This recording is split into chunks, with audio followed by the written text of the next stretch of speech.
नमस्कार दोस्तों, आप सभी का अपना चैनल हिंदी जंक्शन पर स्वागत है। मैं परवेश कुमार सिन्हा आज बहुत दिनों के बाद पुनः आप लोगों के समक्ष उपस्थित हुआ हूं एक महत्वपूर्ण वीडियो लेकर। अगर आप नए हैं तो चैनल को सब्सक्राइब कर दें और बेल आइकन को दबा दें ताकि मेरे आने वाला वीडियो का नोटिफिकेशन आपको मिलता रहे।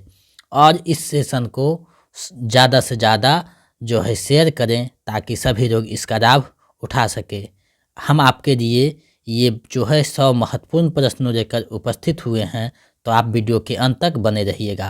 आप बीपीएससी शिक्षक भर्ती के अगर पीजीटी के हिंदी विषय की तैयारी कर रहे हैं तो ये वीडियो आपके लिए महत्वपूर्ण होने जा रहा है, क्योंकि इसमें हम लोग जो है साहित्य और व्याकरण के 100 अति महत्वपूर्ण प्रश्नों को देखने वाले हैं। ये 100 प्रश्नों का मैराथन क्लास है जिसमें साहित्य और व्याकरण से संबंधित प्रश्न देखने को मिलेंगे। तो आप लोग वीडियो के अंत तक बने रहिएगा और इसे ज़्यादा से ज़्यादा शेयर करें। तो चलिए बिना देर करते हुए आज के प्रश्नों को देखते हैं। आज का पहला प्रश्न आप लोगों के सामने प्रस्तुत है। इसका आप लोग जवाब दीजिए कि क्या आंसर होगा। हमें पता है कि आप लोग टीजीटी और 6 to 8 जूनियर टीचर का एग्ज़ाम दे चुके हैं। हमें खेद है कि व्याकरण ज़्यादा पूछा है, लेकिन खैर कोई बात नहीं।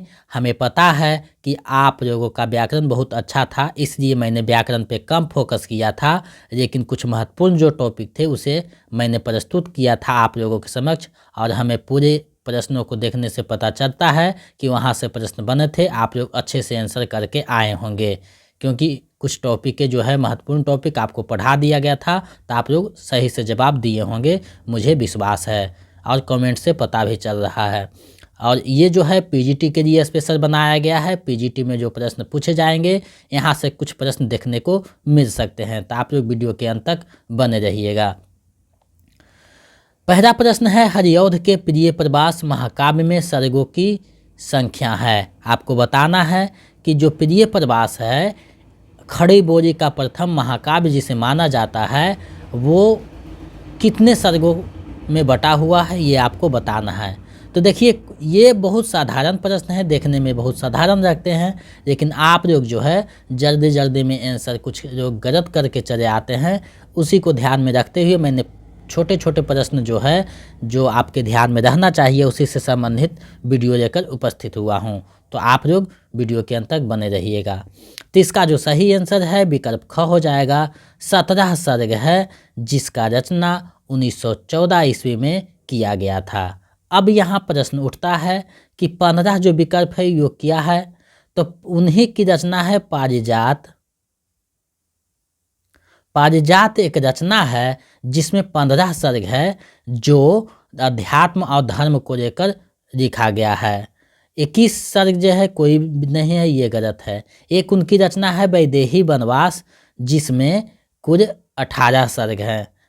तो ये चीज़ें आपको ध्यान में रखना है, ताकि प्रश्न में घुमा के भी पूछे तो आप लोग अच्छे से आंसर देकर आए। चलिए अगले प्रश्न को देखते हैं। दूसरा प्रश्न आप लोगों के सामने है, त्रिशूल उपनाम किसका है। आपको बताना है कि त्रिशूल जो उपनाम है किसका है। तो आप लोगों को बताना है कि त्रिशूल उपनाम से कौन कविता लिखते थे। विकल्प आपके सामने है, सही विकल्प का चयन करना है। तो देखिए, गया प्रसाद शुक्ल स्नेही जो थे, विकल्प ख सही हो जाएगा। गया प्रसाद शुक्ल स्नेही ये और बहुत से नामों से जो है कविता लिखते थे, तो ये हिस्से में एक नाम है त्रिशूल। त्रिशूल नाम से भी कविता लिखते थे, और ये तरंगी नाम से भी कविता लिखते थे। तरंगी नाम है, और ये अरमस्त नाम से भी कविता लिखते थे। तो ये चीज़ें आपको ध्यान में रखना है, ये सारे उपनामों से ये कविता लिखते थे। तो त्रिशूल उपनाम किसका है, गया प्रसाद शुक्ल स्नेही का नाम है। चलिए आगे प्रश्न को देखते हैं। तीसरा प्रश्न आप लोगों के सामने है, सही जो है आंसर का चयन करना है। विकल्प आपके सामने है, सही विकल्प का चयन कीजिए। ज्ञान राशि के संचित कोश का नाम साहित्य है, यह कथन किसका है। ज्ञान राशि के संचित कोश का नाम साहित्य है, यह कथन किसका है। तो इसका जो सही आंसर है विकल्प ग हो जाएगा। महावीर प्रसाद द्विवेदी का ये कथन है। चलिए आगे बढ़ते हैं, अगले प्रश्न को देखते हैं। आचार्य रामचंद्र शुक्ल जी के अनुसार मैथिली शरण गुप्त कैसे कवि हैं? शुक्ल के अनुसार आपको बताना है मैथिली शरण गुप्त कैसे कवि हैं। तो शुक्ल जी इन्हें जो है सामंजस्यवादी कवि मानते हैं। विकल्प ग सही हो जाएगा। राष्ट्र कवि की उपाधि मैथिली शरण गुप्त को दिया था महात्मा गांधी ने। ये आपको ध्यान में रखना है, गांधी ने इन्हें जो है राष्ट्र कवि की उपाधि दिया था। तो यहाँ से भी प्रश्न पूछा जा सकता है। चलिए आगे बढ़ते हैं, अगले प्रश्न को देखते हैं। आप लोग जो है इस वीडियो को ज़्यादा से ज़्यादा शेयर कर दीजिए और अंत में आपका कितना सही होता है हमें बताइएगा। अगर आप लोग टीजीटी का एग्ज़ाम दिए हैं तो उसका कट ऑफ कितना जाएगा हमें निराशित कर रहे हैं। उसका जो वीडियो है 16 तारीख को पीजीटी और टीजीटी सारा का जो है एक साथ बनाकर दे दिया जाएगा। उससे 1-2 नंबर इधर उधर हो सकता है, तो आप हमें जो है ये पूछकर परेशान ना करें कि कितना कट ऑफ जाएगा। 16 तारीख को जो है 15 को एग्ज़ाम है पीजीटी का, उसके बाद 16 तारीख शाम तक, नहीं तो फिर 17 तारीख को जो है आपको बता दिया जाएगा कितना कट ऑफ जा सकता है। तो आप लोग 17 तारीख को देख लीजिएगा वीडियो, पता चल जाएगा कि कितना स्कोरिंग आपका है, कितना कट ऑफ जाने की संभावना है। चलिए 5वां प्रश्न देखते हैं। हिंदी में स्वच्छंदतावाद का कवि कौन कहा जाता है? हिंदी में स्वच्छंदतावाद का कवि कौन कहा जाता है आपको बताना है। तो देखिए हिंदी में स्वच्छंदतावाद का कवि श्रीधर पाठक को कहा जाता है। विकल्प ख सही हो जाएगा। चलिए आगे बढ़ते हैं। रामधारी सिंह दिनकर की किस कृति को आधुनिक युग की गीता कहा गया है? आधुनिक युग की गीता रामधारी सिंह दिनकर के किस रचना को कहा गया है आपको बताना है। तो उनकी एक रचना है कुरुक्षेत्र, जिसका प्रकाशन 1946 में हुआ था। इसी को जो है आधुनिक युग की गीता कहा जाता है। विकल्प क सही है। उर्वशी का प्रकाशन 1961 वर्ष ईस्वी है। रश्मि रथी का प्रकाशन 1952 है। ये आपको ध्यान में रखना है। रश्मि रथी का नायक जो है कर्ण है। चलिए आगे बढ़ते हैं। रामधारी सिंह दिनकर के किस काव्य ग्रंथ में युद्ध और शांति की समस्या का चित्रण मिलता है? रामधारी सिंह दिनकर के किस काव्य ग्रंथ में युद्ध और शांति की समस्या का चित्रण मिलता है आपको बताना है। तो देखिए उनकी रचना है कुरुक्षेत्र, जिसमें युद्ध और शांति की समस्या का चित्रण मिलता है। तो विकल्प ख सही हो जाएगा। चलिए आगे बढ़ते हैं, अगले प्रश्न को देखते हैं। मैंने यहाँ महत्वपूर्ण प्रश्न को समाहित किया है जो देखने में आसान लगते हैं लेकिन ज़्यादातर गलती करके आप लोग आते हैं, तो वही सब प्रश्नों को मैंने यहाँ समाहित किया है। हमें विश्वास है कि यहाँ से 1-2 प्रश्न आपको सीधे देखने को एग्जाम में मिल सकते हैं। इनमें से कौन असंगत है आपको बताना है। इनमें से कौन असंगत है? तो देखिए हिमकृष्णी माखनराज चतुर्वेदी का है, बिल्कुल सही है। चितंबरा जो सुमित्रानंद पंत का है ये भी सही है। चित्ता के फूल रामवृक्ष बेनीपुरमा का है ये भी सही है। तो तीनों सही है और यहाँ असंगत पूछ रहा है, तो इसका सही आंसर विकल्प अंग हो जाएगा। उपयुक्त में से कोई नहीं। चलिए आगे बढ़ते हैं। आप लोग जो है आज कुछ आदमी निकलेंगे, कुछ परीक्षार्थी एग्जाम देने के लिए, तो हम कल ही वीडियो डालने वाले थे, लेकिन प्रश्नों का जो है समाहित करना थोड़ा सोचना समझना पड़ता है, तो समय नहीं मिल पाया कल रिकॉर्डिंग करने वक्त। तो आज जो है आप लोगों के सामने प्रस्तुत किए हैं, क्योंकि जो टाइप करता है वो मेरे पास 10 बजे रात को भेजा, तो संभव नहीं था कल डालने के लिए, इसलिए आज आपके समक्ष प्रस्तुत कर रहा हूं। इसके लिए हम क्षमा प्रार्थी हैं। कवि निराला ने किसे हिंदी के विशाल मंदिर की सरस्वती कहा है? कवि निराला ने किसे हिंदी के विशाल मंदिर की सरस्वती कहा है आपको बतानी है। तो देखिए कवि निराला जो हैं आपको पता है ये छायावाद के प्रमुख कवियों में एक हैं। तो ये जो हैं महादेवी वर्मा को हिंदी के विशाल मंदिर की सरस्वती कहा है। विकल्प क सही हो जाएगा। मन्नू भंडारी का प्रसिद्ध उपन्यास है आपका बंटी। मीराबाई जो है कृष्ण भक्त कवि थे, ये आपको ध्यान में रखना है। चलिए आगे बढ़ते हैं, अगले प्रश्न को देखते हैं। 10वां प्रश्न आप लोगों के सामने है। प्रसाद कृत आंसू में किस रस की प्रधानता है। यानी आंसू एक रचना है प्रसाद की, उसमें किस रस की प्रधानता है आपको बतानी है। तो आपको जो है पुस्तक से ही स्पष्ट हो रहा है, इसमें करुण रस की प्रधानता होगी। आंसू जो है करुण रस की प्रधानता है इसमें, विकल्प ग सही हो जाएगा। चलिए अगले प्रश्न को देखते हैं। निम्नलिखित उपन्यासों को उनके रचनाकारों के साथ सही सुमेलित कीजिए। निम्नलिखित रचनाकारों उपन्यासों को उनके रचनाकारों के साथ सही सुमेलित करना है। तो देखिए, आपका बंटी जो है मनु भंडारी का है, झूठा सच यशपाल का है, तमस भीष्म साहनी का है, राग दरबारी सिरदार शुक्र का है। अब देखिए कौन सा सही होगा। तो इसका जो सही आंसर है विकल्प क हो जाएगा। चलिए अगले प्रश्न को देखते हैं। आप लोग जब एग्जाम हॉल में बैठते हैं तो अच्छे से प्रश्नों को पढ़िए, एक बार नहीं समझ में आए 2 बार पढ़िए, ताकि आपका आंसर गलत नहीं हो, क्योंकि एक एक नंबर आपके लिए महत्वपूर्ण है। तो आप लोग सोच समझ कर बनाना है और जो है प्रश्नों को 2 बार जरूर पढ़ना है ताकि अर्थ स्पष्ट हो सके। हिंदी साहित्य के इतिहास में आदिकाल के लिए आधारकार नाम किसने दिया है। यानी आदिकाल को आधारकार किसने कहा है आपको बतानी है। तो देखिए, आधारकार जो नाम दिया हुआ है मोहन अवस्थी और सुमन राजे का नाम दिया हुआ है, दोनों इसका सही हो जाएंगे। हो सकता है विकल्प में सिर्फ सुमन राजे दे तो सुमन राजे को मारना है, या मोहन अवस्थी दे तो मोहन अवस्थी को मारना है। अगर दोनों दे देगा तो उपयुक्त में से एक से अधिक हो जाएगा, 2 विकल्प में देगा तब। तो इसका जो सही आंसर है विकल्प ग हो जाएगा। चलिए आगे बढ़ते हैं, अगले प्रश्न को देखते हैं। हिंदुस्तानी को सर्वप्रथम हिंदी किसने कहा है। यानी हिंदुस्तानी को सर्वप्रथम हिंदी किसने कहा है आपको बतानी है। तो इसका जो सही आंसर हो जाएगा गिरक्राइस्ट हो जाएगा। इन्होंने जब कोलकाता फोर्ट विलियम कॉलेज की जब स्थापना हुआ तो हिंदुस्तानी विभाग के अध्यक्ष थे, तो उसी ने हिंदुस्तानी को सर्वप्रथम हिंदी कहा है, विकल्प ख सही हो जाएगा। चलिए अगले प्रश्न को देखते हैं। 14वां प्रश्न आप लोगों के सामने है। हजारी प्रसाद द्विवेदी हिंदी के प्रथम कवि किसे स्वीकार किए हैं। यानी हजारी प्रसाद द्विवेदी ने हिंदी के प्रथम कवि किसे माने हैं। तो आपको पता होना चाहिए अब्दुल रहमान को ये हिंदी के प्रथम कवि मानते हैं, विकल्प ग सही हो जाएगा। चलिए अगले प्रश्न को देखते हैं। उपदेश रसायन रास किसकी रचना है।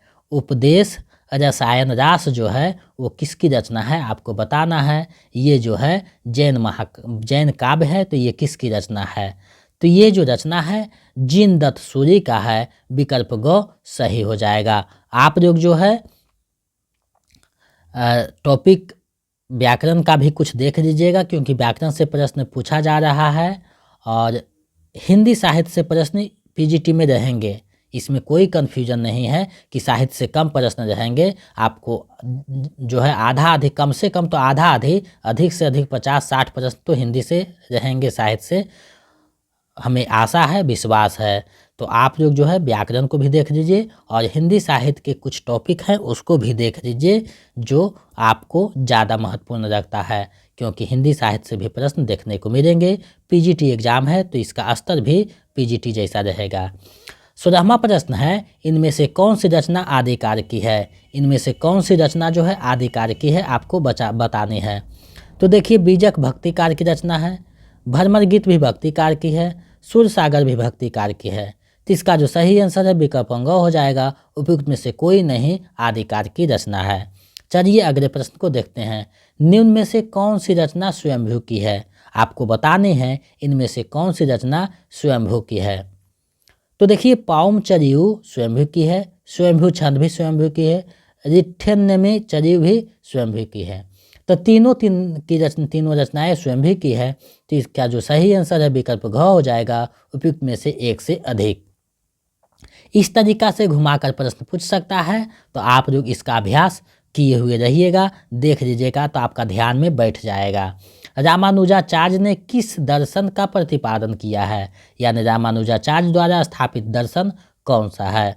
तो आपको पता होना चाहिए विशिष्टाद्वैतवाद रामानुजाचार्य द्वारा स्थापित एक दर्शन है जिसको तुलसीदास ने स्वीकारा है, तुलसीदास स्वीकारा है। तो विकल्प ग सही हो जाएगा। चलिए अगले प्रश्न को देखते हैं। निम्न में से कौन सी प्रवृत्ति संत काव्य की है? निम्न में से कौन सी प्रवृत्ति जो है संत काव्य की है? तो देखिए संत काव्य में गुरु की महत्ता को स्थापित किया गया, बिल्कुल सही है। रहस्यवादी भावना हुआ है, ये भी सही है। बाह्य डंबरों का खंडन किया गया है, ये भी सही है। तो तीनों के तीनों सही हैं। तो इसका जो सही आंसर है विकल्प घ हो जाएगा, उपयुक्त में से एक से अधिक। चलिए अगले प्रश्न को देखते हैं। कवित्व विवेक एक नहीं मोरे, सत्य कहूँ लिखी कागद कोरे। यह पद किन की है? ये जो पद है किन की रचना है आपको बतानी है। तो देखिए कागद कोरे आपको लग रहा होगा ये जो पंक्ति है कबीरदास की है, लेकिन ऐसा नहीं है। ये जो पंक्ति है सूरदास की पंक्ति है। विकल्प ग सही है। चलिए अगले प्रश्न को देखते हैं।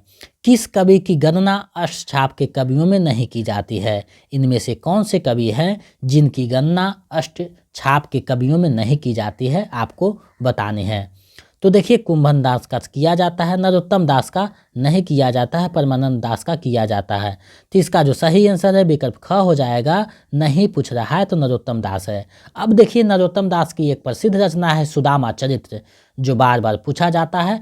तो ये नरोत्तम दास की रचना है, ये ध्यान में रखना है। चलिए अगले प्रश्न को देखते हैं। मैंने सोचा कि अब नहीं कोई क्लास लेना है, लेकिन फिर समझ में आया कि नहीं एक जो महत्वपूर्ण कुछ प्रश्न है उसको दे देते हैं आप लोगों को, ताकि आप लोगों का कुछ हेल्प हो सके। हम आपकी सफलता का कामना करते हैं, हम कोशिश करते हैं कि आप लोग सभी सफल हो जाएं। इसके लिए हम जो है मेहनत करते हैं ताकि आप लोग सफल हो जाएं, और मेरा मेहनत जो है कहीं ना कहीं आपके जो है सफलता में कामयाबी सिद्ध होगा, ये हमें विश्वास है। कृष्ण काव्य का अधिकांश साहित्य मुख्यतः किस भाषा में है? यानी कृष्ण काव्य जो लिखा गया है उसका अधिकांशता किस भाषा में लिखा गया है, आपको बतानी है। तो ये बहुत सरल प्रश्न है, लेकिन आप लोग कहीं ना कहीं इसका कन्फ्यूजन में प्रश्न गलत करके चले आते हैं, क्योंकि विकल्प जो है उलझाने वाला है, उपयुक्त में से एक से अधिक और इनमें से कोई नहीं। ये जो प्रश्न है आप लोगों को दुविधा में डाल देता है।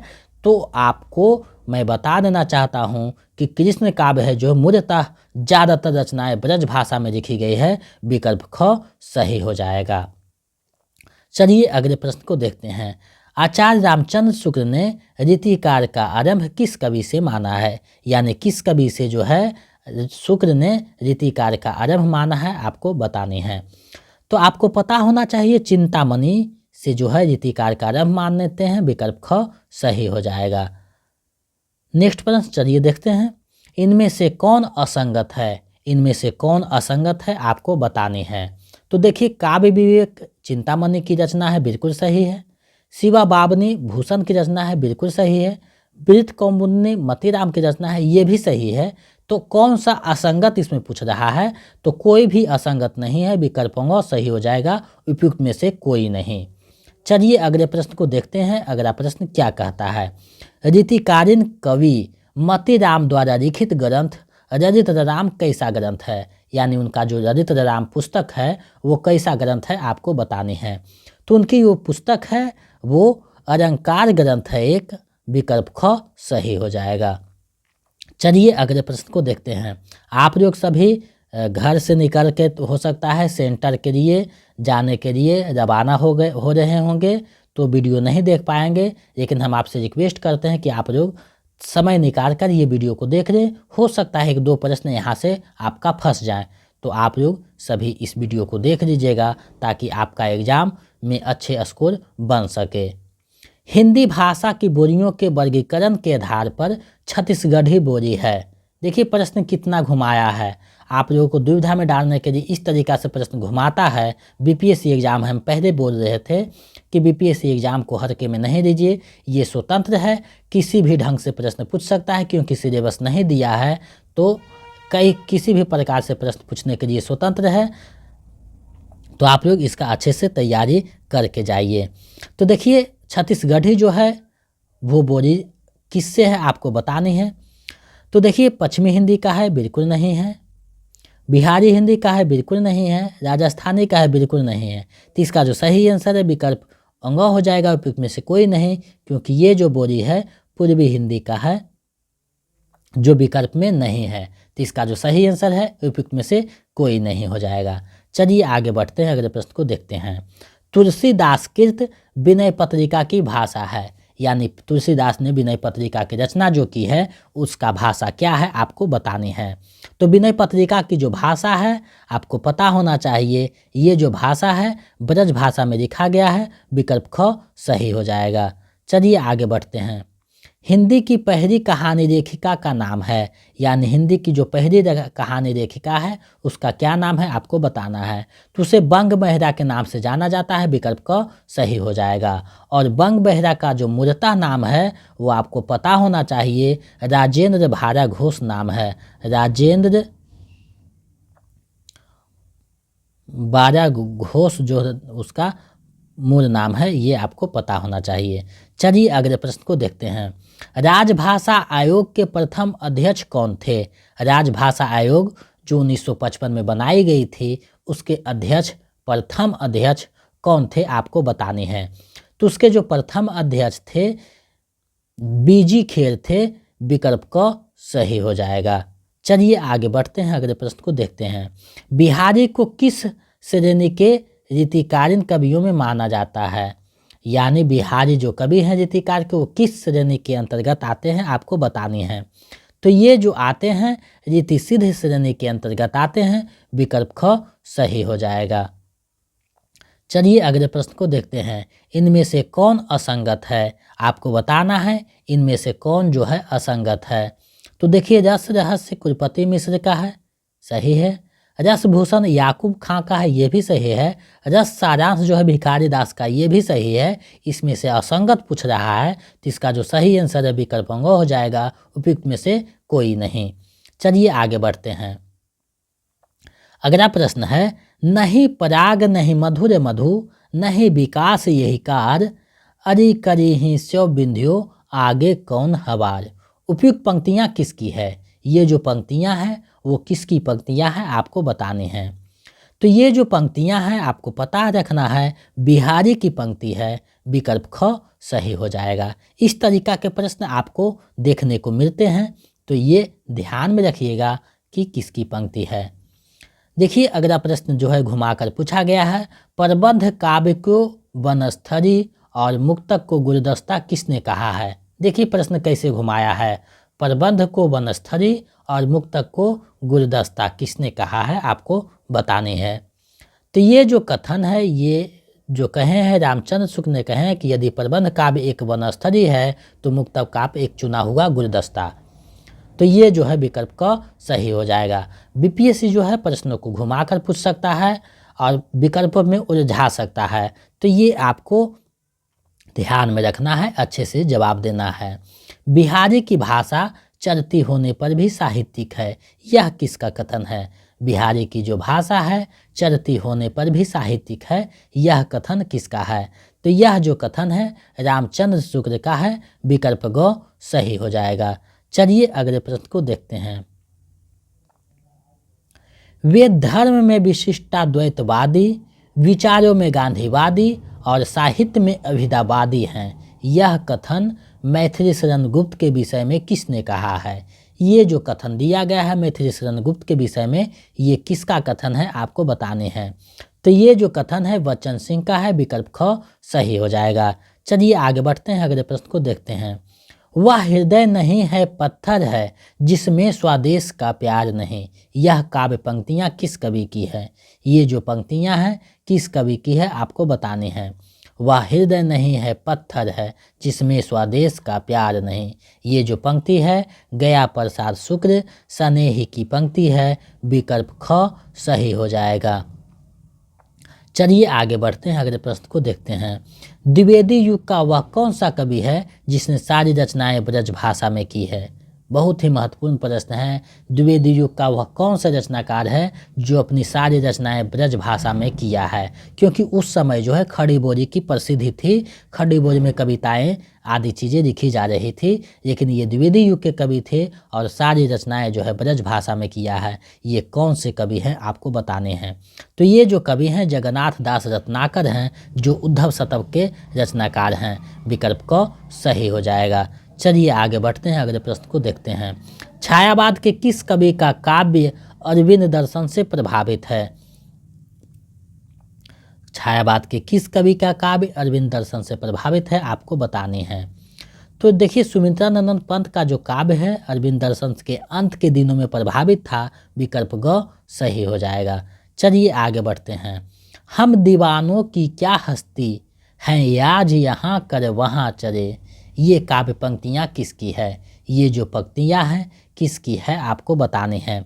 तो ये जो काव्य पंक्तियाँ हैं भगवती चरण वर्मा की काव्य पंक्तियाँ हैं। विकल्प ग सही हो जाएगा। देखिए ये सारे जो प्रश्न हैं दुविधा में डालने वाले प्रश्न हैं, तो मैंने सोचा क्यों ना इसका जो है एक वीडियो बना दूं ताकि आप लोग इसको देख सकें। देख लीजिएगा तो सही से आंसर करके आइएगा।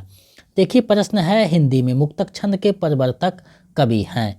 हिंदी में मुक्तक छंद के प्रवर्तक कवि कौन है आपको बताने हैं। तो हिंदी में मुक्तक छंद के जो प्रवर्तक कवि हैं निराला हैं, सूर्यकांत त्रिपाठी निराला। विकल्प ग सही हो जाएगा। इन्हें जो है केचुआ छंद या रबड़ छंद के भी प्रवर्तक माने जाते हैं। चलिए आगे देखते हैं अगले प्रश्न को। कौन सा कवि एक भारतीय आत्मा के नाम से कविता लिखता था? यानी कौन से कवि हैं जो एक भारतीय आत्मा के नाम से कविताएं लिखते थे? तो ये जो है माखन राज चतुर्वेदी हैं, जिन्हें एक भारतीय आत्मा कहा जाता है। विकल्प ख सही है। हिंदी में मानसरवाद के प्रवर्तक माने जाते हैं। मानसरवाद के प्रवर्तक कौन माने जाते हैं आपको बताने हैं।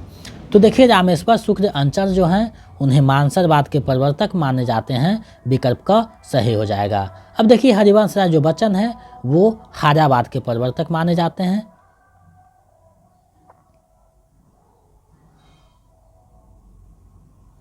ये आपको ध्यान में रखना है। चलिए आगे बढ़ते हैं, अगले प्रश्न को देखते हैं। 43वां प्रश्न आप लोगों के सामने है। दुख ही जीवन की कथा रही, क्या कहूँ आज जो नहीं कही। उपयुक्त पंक्ति किसकी है? ये जो पंक्तियां हैं वो किसकी पंक्ति है आपको बतानी है। तो ये जो पंक्तियां हैं विकल्प ग हो जाएगा। निराला पर जो है सूर्यकांत त्रिपाठी निराला है, उन्हीं की पंक्तियां हैं जो उनकी शोक गीत है सरोज स्मृति से दी गई है। चलिए आगे बढ़ते हैं। हिंदी काव्य में जो छायावाद युग है वही हिंदी उपन्यास एवं कहानियों के संदर्भ में युग है। कौन सा युग है वो आपको बताने हैं।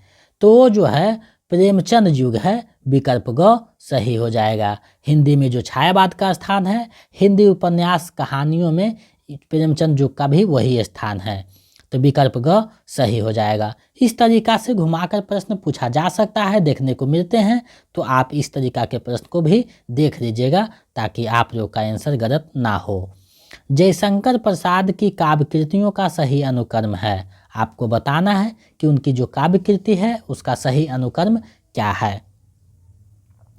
तो देखिए इसका जो सही अनुक्रम है आपको पता रखना है कि सबसे पहले कानन कुसुम आएगा, उसके बाद झरना आएगा, उसके बाद आंसू, उसके बाद लहर। कानन कुसुम का जो प्रकाशन वर्ष है 1913 है। झरना का प्रकाशन वर्ष है 1918 है। आंसू का प्रकाशन वर्ष 25 है और लहर का प्रकाशन वर्ष 1933 है। तो ये आप ध्यान में रखिएगा तो आंसर सही होगा। विकल्प ग सही है। चलिए आगे बढ़ते हैं, अगले प्रश्न को देखते हैं। सुमित्रानंदन पंत के किस रचना को छायावाद का मैनिफेस्टो कहा जाता है? यानी पंत के कौन सी वे रचना है जिसे छायावाद का मैनिफेस्टो कहा जाता है? तो उनकी जो रचना है पर्रब, उसको जो है छायावाद का मैनिफेस्टो कहा जाता है। विकल्प ख सही हो जाएगा। पर्रब का जो प्रकाशन वर्ष है 1928 है। गुंजन का प्रकाशन वर्ष है 1932 है और युगांत का प्रकाशन वर्ष 1936 है। ये आपको ध्यान में रखना है। हो सकता है सजाने के लिए दे क्रम में, तो ये आपको ध्यान में रखना चाहिए। चलिए अगले प्रश्न को देखते हैं। सन 1943 में तार सप्तक का संपादन किसने किया? आप लोगों को बताना है कि तार सप्तक का संपादन किसने किया है। तो देखिए बहुत सरल प्रश्न है, लेकिन विकल्प जो है कभी ना कभी फंसा देते हैं, तो हमें लगा ये प्रश्न डाल देना चाहिए। तो विकल्प ख इसका सही हो जाएगा। अज्ञेय ने संपादन किया था, विकल्प ख सही है। आप लोग अंत में बताइएगा कि आपका 100 में कितना सही हो रहा है, ताकि हम समझ सकें कि आप लोगों का तैयारी अच्छा है। ऐसे भी आप लोगों का तैयारी बिल्कुल लगभग अच्छा करा दिया गया है, और नोट्स में जो दिए हैं वो लगभग सभी पढ़ लिए हैं, और अच्छे से एग्ज़ाम में आंसर करके आइएगा, हमें विश्वास है।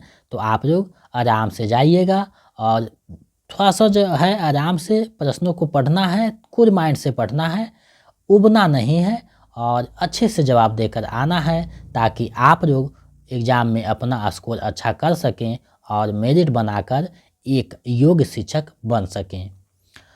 कभी मुक्ति बोध के लिए अस्मिता की खोज व्यक्ति की खोज नहीं बल्कि अभिव्यक्ति की खोज है। यह कथन किसका है? यह जो कथन है किसका है, आपको बतानी है। तो ये जो कथन है नामवर सिंह का है, विकल्प क सही हो जाएगा। चलिए अगले प्रश्न को देखते हैं। अगला प्रश्न क्या कहता है? हमें प्रयोगवादी कहना उतना ही सार्थक या निरर्थक है जितना हमें कवितावादी कहना। उक्त कथन किसका है? ये जो कथन है किसका है, आपको बतानी है। तो ये जो कथन है अज्ञेय का है। जब प्रयोगवाद का ये शुरुआत किए थे तो उसी के एक जो है प्रयोगवादी काव्य निकाले थे, उसके जो है भूमिका में ये बात को लिखे थे। चलिए आगे बढ़ते हैं, अगले प्रश्न को देखते हैं। समकालीन कविता आंदोलन का सूत्रपात किसने किया? समकालीन कविता आंदोलन का सूत्रपात जो है किसने किया, आपको बताने हैं। तो जो समकालीन कविता है उसका सूत्रपात विश्वंभर नाथ उपाध्याय ने किया है, विकल्प ग सही हो जाएगा।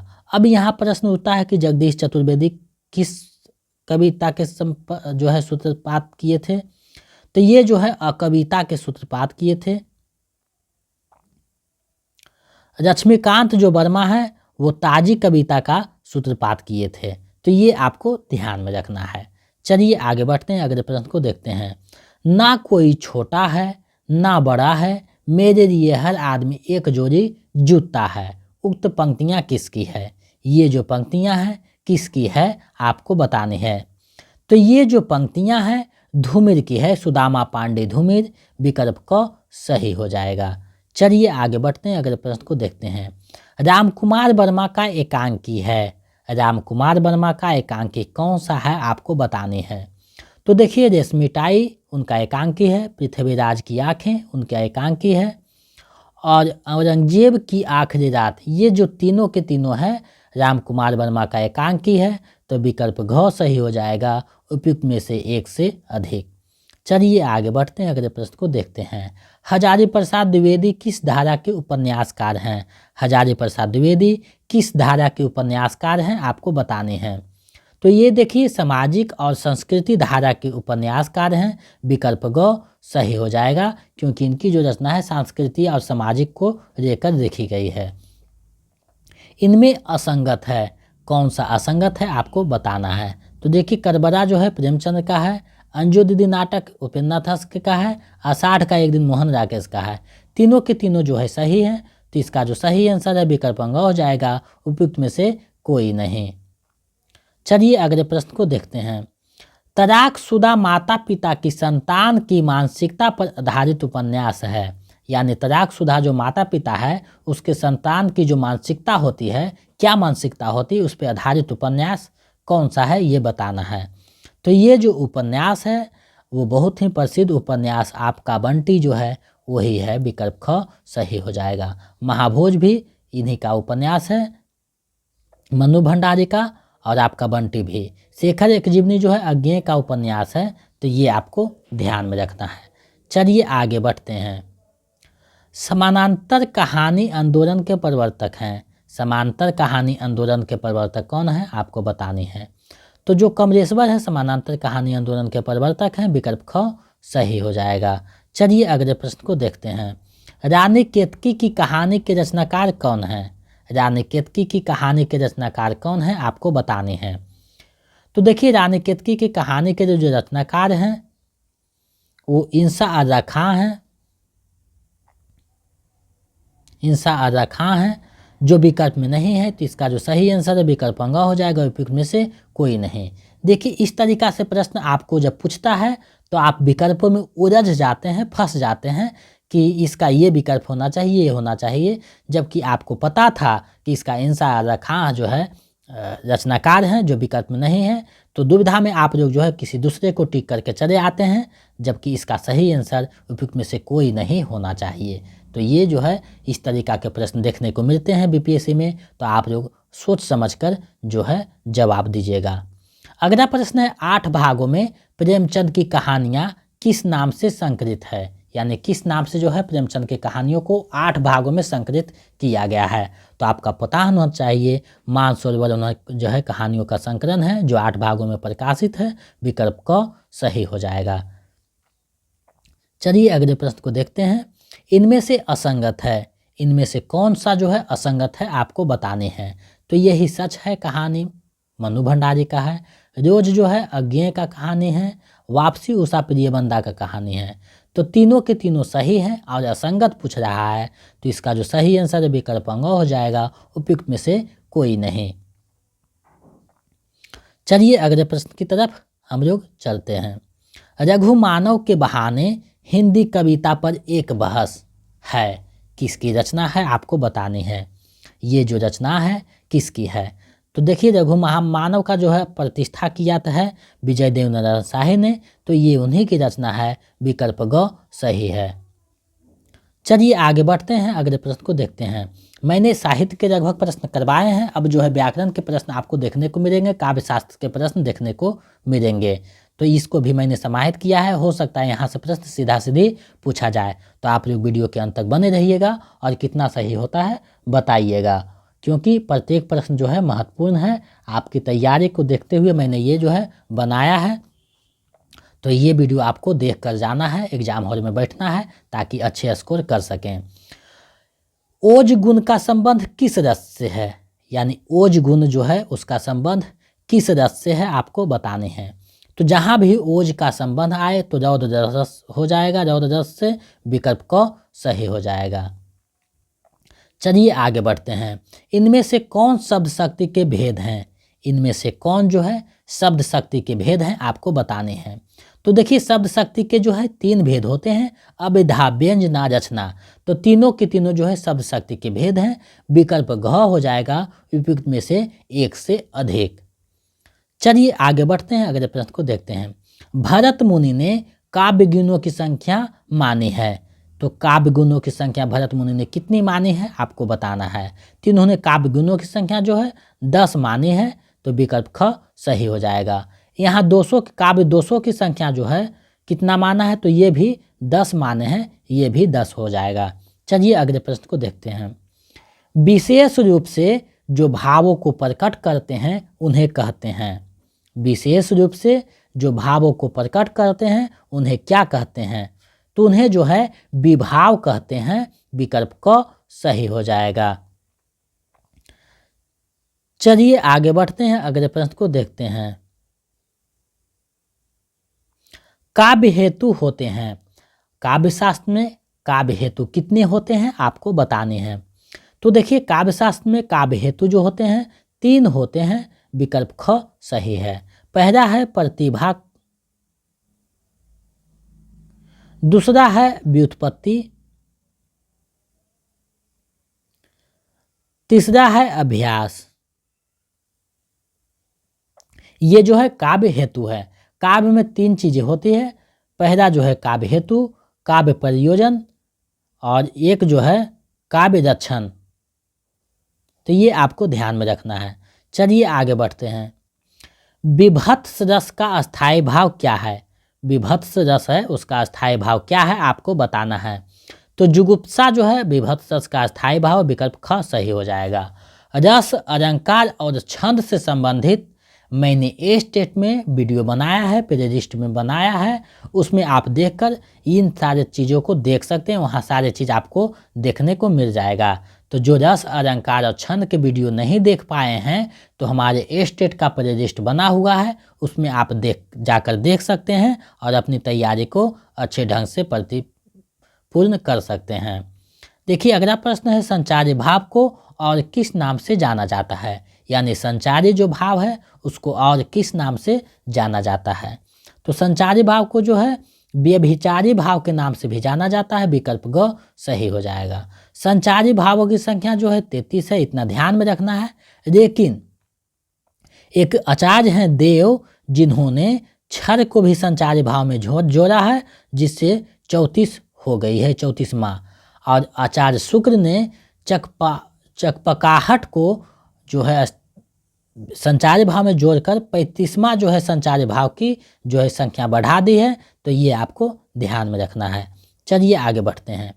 सात्विक अनुभाव की संख्या कितनी मानी गई है? सात्विक अनुभाव की संख्या कितनी मानी गई है? तो सात्विक जो अनुभाव है उसकी संख्या जो है 8 मानी गई है, विकल्प ख जो है सही हो जाएगा। सात्विक अनुभाव की संख्या 8 है।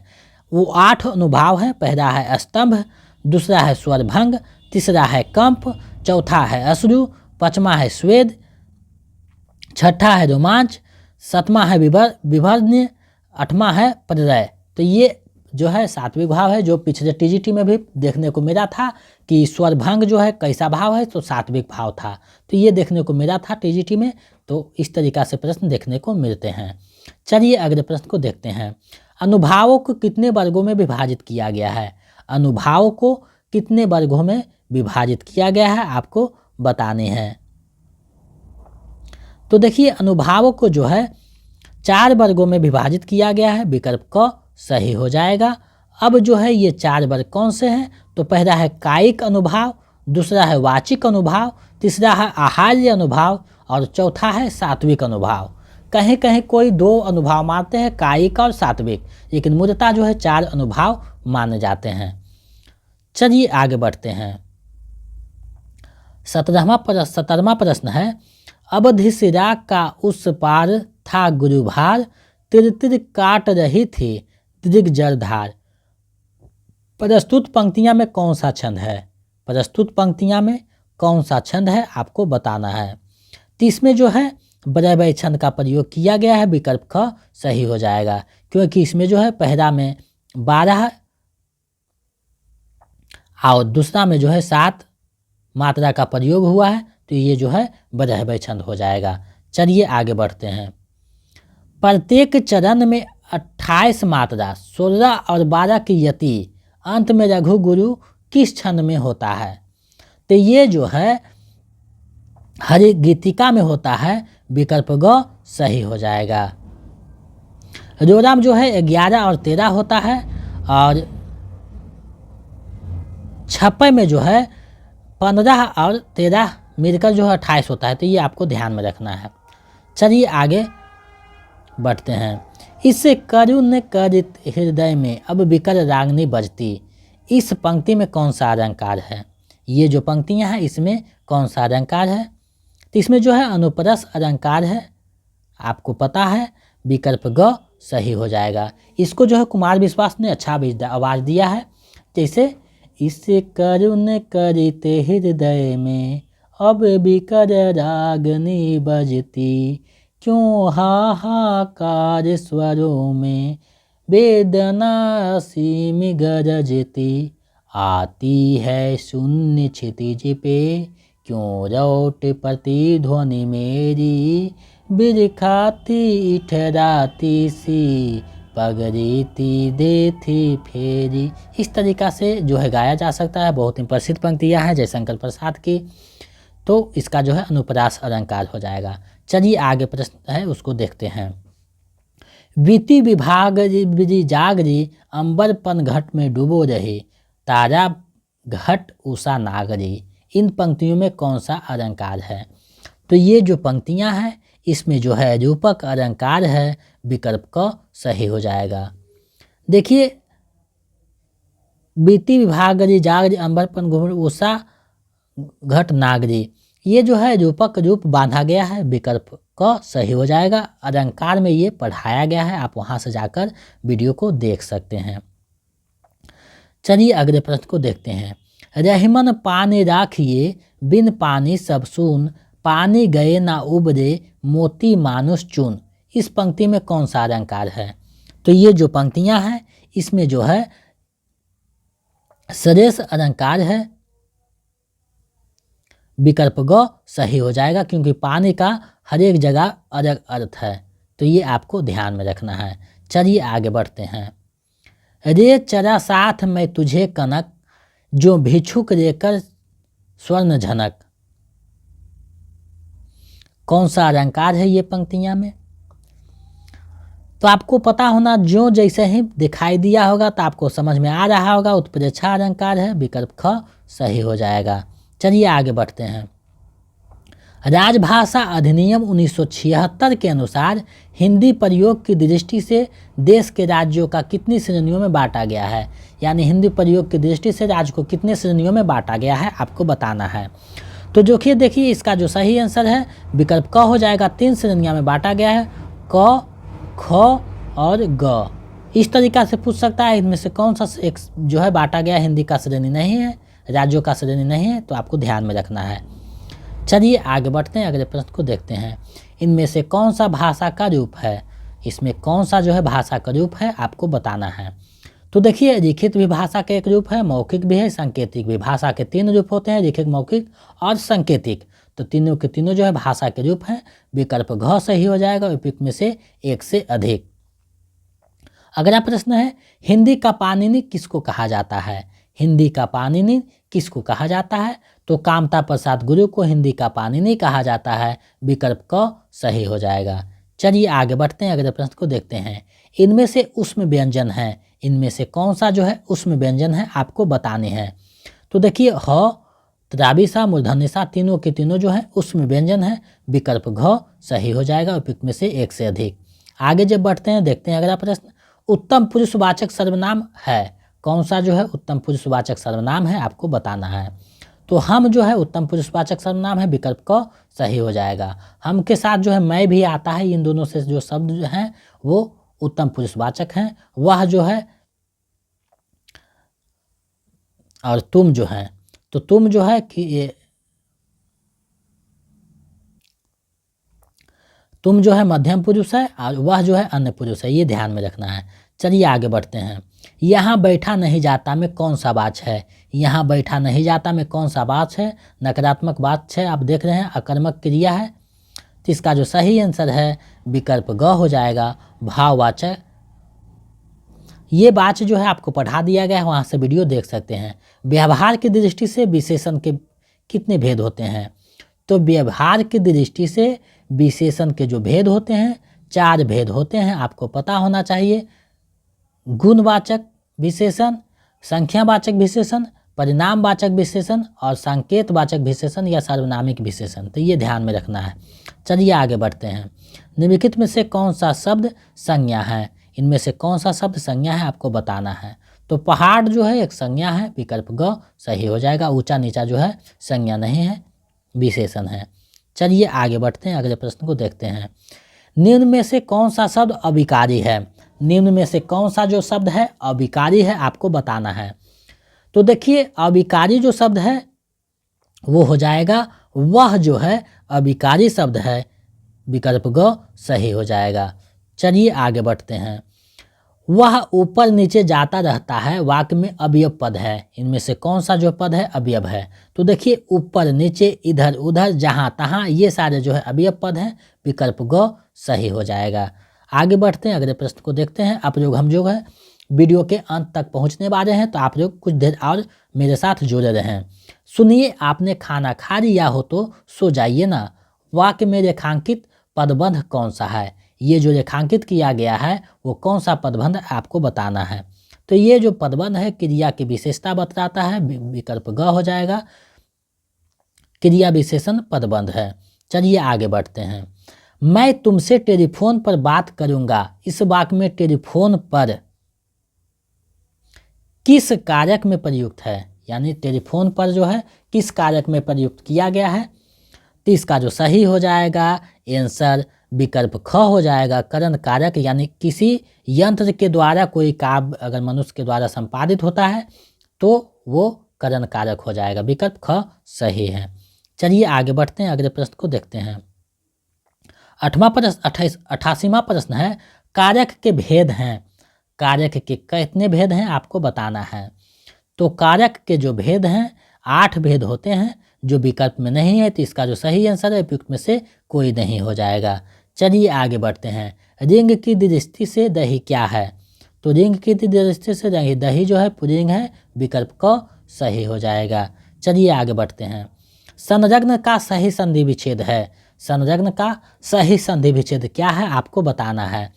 तो देखिए संलग्न का जो सही संधि विच्छेद है सम जो लग्न हो जाएगा, विकल्प ग सही हो जाएगा। कोई कोई जो है इसको सम जो लग्न मान देंगे तो ये गलत हो जाएगा, क्योंकि यहाँ जो है अधमा जो है न जो है माँ में बदल जाता है, जिसका जो सही आंसर है विकल्प ग हो जाएगा। चलिए आगे बढ़ते हैं। अत्यंत में कौन सा स्वर संधि है।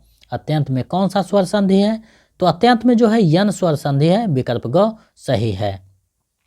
चलिए आगे बढ़ते हैं। धर्म बुद्धि में कौन सा समास है। धर्म बुद्धि में कौन सा समास है आपको बतानी है। तो धर्म बुद्धि में जो है वो कर्मधारय संबंध है, समास है, विकल्प ख सही हो जाएगा। चलिए अगले प्रश्न को देखते हैं। अ उपसर्ग से बना सही शब्द है। अ उपसर्ग से बना सही शब्द क्या है आपको बताना है। अ उपसर्ग से बना सही शब्द क्या है। तो अतिथि जो है अ उपसर्ग से बना है, विकल्प ख सही हो जाएगा। अनुमान जो है अनु उपसर्ग से बना है। आगमन जो है आ उपसर्ग से बना है, तो इसका जो सही आंसर विकल्प ख हो जाएगा।